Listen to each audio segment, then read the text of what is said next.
Maka kemudian kejadiannya adalah ketika seseorang itu meninggal dunia, sebelumnya kita harus mengerti di dalam hadis riwayat Barra bin Azib, manusia itu ketika telah meninggal dunia, sebelum dia meninggal dunia dia melihat kumpulan para malaikat-malaikat. Kalau dia adalah orang yang mukmin, para malaikat yang datang kepadanya adalah malaikat-malaikat yang berwarna putih, pakaiannya cerah, membawa kain kafan dan membawa minyak wangi dari surga. Hadis yang diriwayatkan Barra bin Azib, idza kana al-mu'min fi inqita'i minad dunya nazala ilaihi malaikatun minal malaikah ma'hum kafanun min akfanil jannah wa hanutun min hunutil miski. Sesungguhnya kalau orang iman yang beriman itu akan meninggalkan dunia, maka datang kepadanya para malaikat putih, pakaiannya rombongan, sejauh mata dia memandang.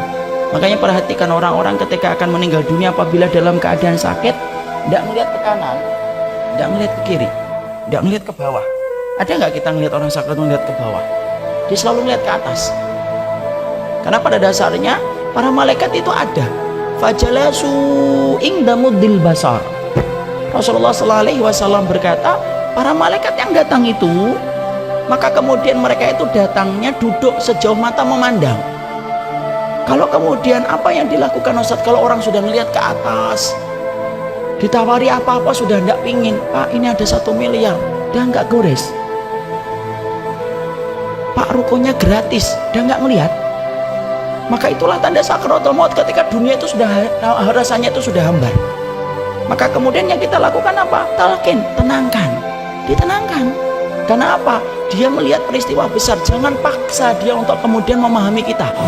Nangis-nangis ngomong, Pak tolong dong lihatin saya, lihat saya sebentar Pak. Nggak usah. Kalau sudah semacam itu, sesedih apapun bukan itu yang kita ucapkan. Tapi yang kita ucapkan apa? Talqin, lakinu ala mautakum la ilaha illallah. Talqin, orang yang akan meninggalkan di antara kalian itu la ilaha illallah. Di sebelah mana Ustaz? Sebelah kanan. Mentalkinnya lembut, tidak usah buru-buru. La ilaha illallah.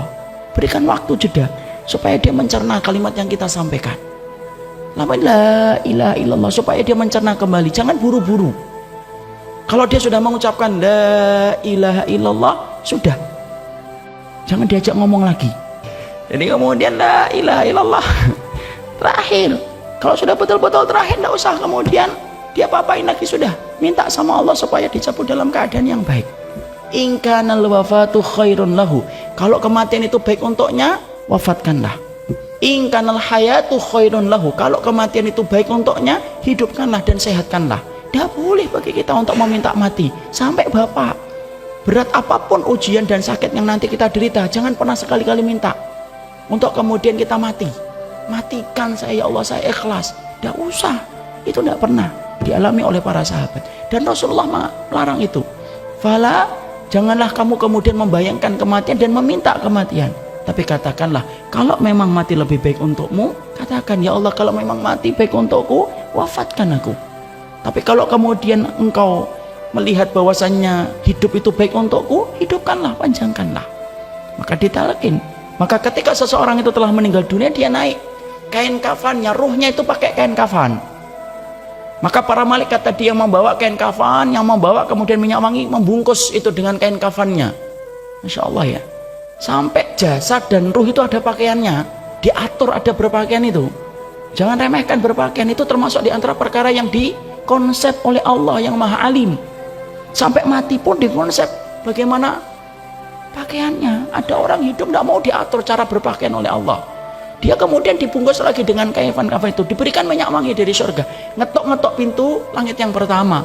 Fastaftahu lahul bab.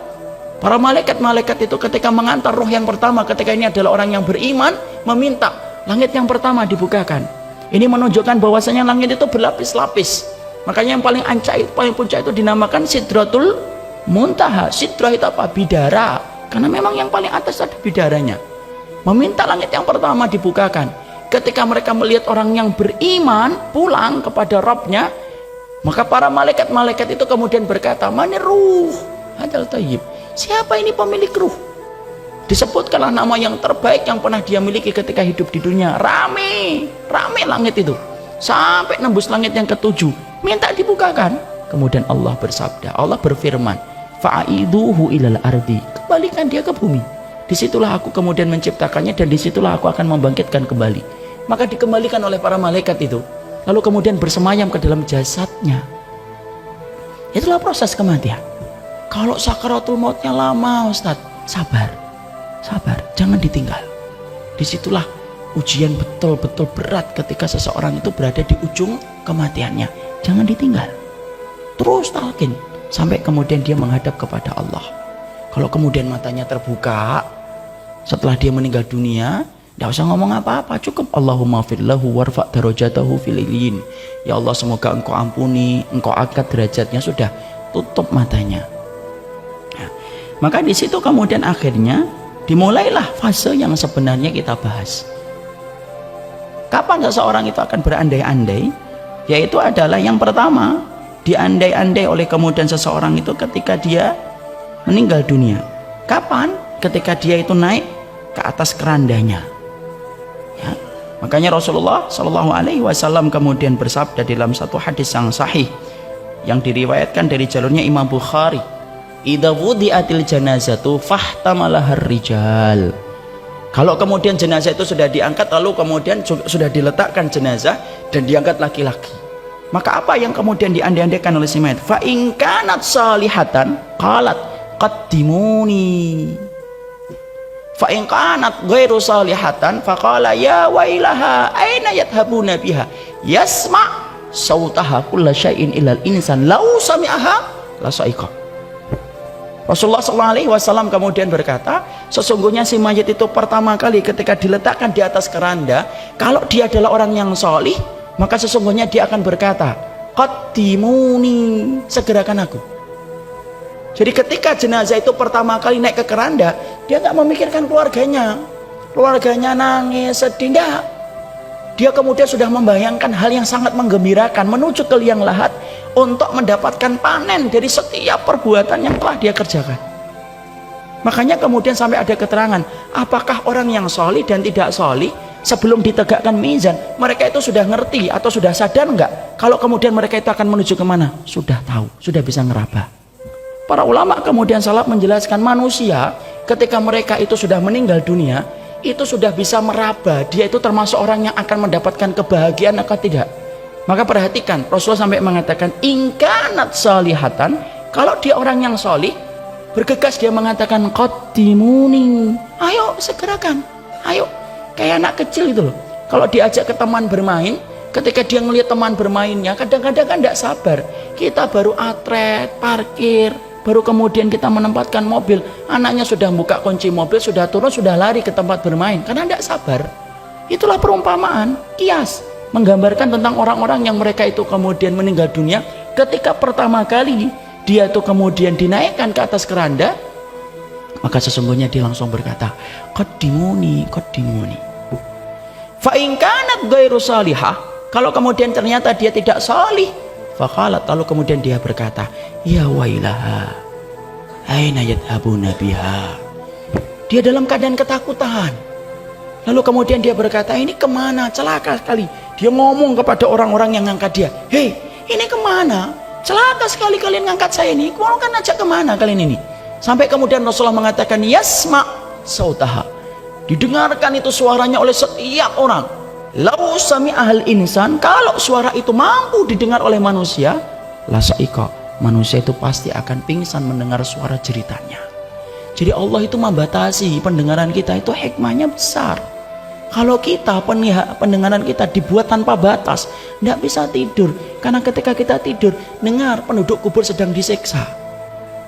Kalau kita pendengarannya kemudian tidak dibatasi, kita tidak bisa tidur ketika kita mendengar ada orang yang jerit-jerit ketika baru meninggal dunia, ketika dia protes, dibawa kemana saya?